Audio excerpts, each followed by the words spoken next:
তো আমি বড়টাকে একদিন লিখতে দিলাম গাছ লাগানোর প্রয়োজনীয়তা লেখ। ও বেশ ভালোই লিখছে, কিন্তু শেষে একটু ভুল করে ফেলছে। ও লিখছে এইভাবে যে গাছ আমাদের অক্সিজেন দেয়, ছায়া দেয়, ফল দেয়।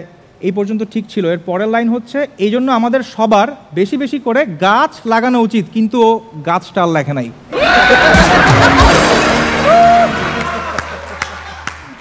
তো ভালো কথা, আমরা সবাই গেলাম চিড়িয়াখানায়।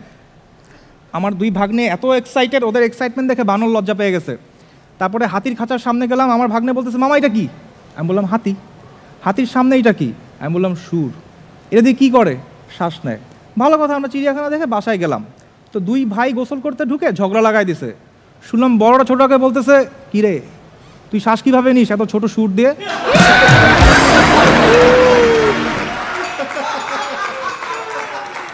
তো এরপরে মারামারি লেগে গেল। এর থেকে আমরা কি বুঝতে পারি? ছোট বাচ্চারা হচ্ছে খুচরা পয়সার মতো। একটা থাকলে সমস্যা নাই, এর বেশি থাকলে ঝনঝন শব্দ।